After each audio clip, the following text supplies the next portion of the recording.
Every other family you see has a child who's healthy, who's very happy, but is not able to do few things which the other children are able to do. Maybe not able to write, maybe not able to take care of his hygiene, and so many so-called small things which make this child different, which make this child do things which look awkward and which actually eventually make the family and the child second-class citizens.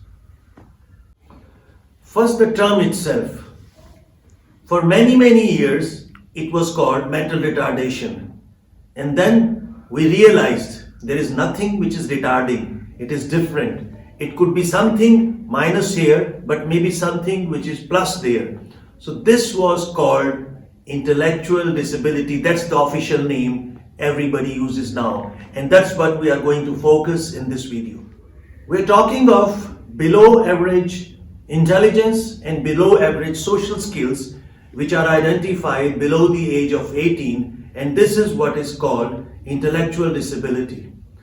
10 million people in India itself every year suffer from this. The disease or the disability or the actual situation can last for years, many times lifelong. The treatment may control the situation, but normally it cannot be cured. First, the intelligence. There is a difficulty in understanding, there is a difficulty in doing few things. Maybe the writing is just not happening, there is a huge problem in calculation and so on. The second kind of disability is behavioral. Hyperactivity, impulsivity, too much passivity. These are the kind of things which define the so-called intellectual disability. The causes, 2/3 of the time, 2/3, you cannot know, you would never come to know why this intellectual disability came in the child. The other 1/3, genetic, problem during pregnancy, and very rarely an injury. What can I do as a parent to help out my intellectually disabled child? Number one, understand it. Unless you understand, unless you know the details, unless you know that this is not something which is really unfortunate and there is a space and place for these children, you will not be able to help the child or yourself. So the step one is accept it, understand it. Number two, encourage your child's independence. The child is sitting alone, the child wants to do something differently, let the child do it. Don't try to create conditions that this child gets conformity to the whole situation. You have a special child. It would need a special set of procedures to deal with it. Number three, the group classes are very important for such a child. These classes only will help in developing their social skills.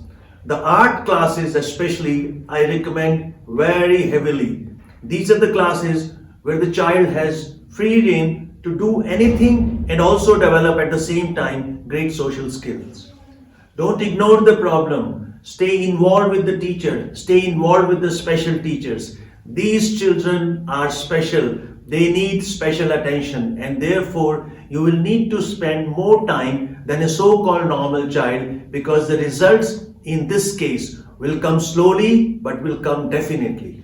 Number five, get involved with other parents. Talk to them who have special children. You will learn from each and every one something that you could easily imbibe, and there is something that they will learn from you. Form support groups of parents who have children with intellectual disability. Let's summarize. If you have a child who starts walking very late, who's not able to remember things, who throws tantrums, who has the so-called intellectual disability, just smile and accept it. You have been chosen for doing some very special parenting. Just go ahead and do it. And if you have any questions, feel free to contact Mavan Career Coaching.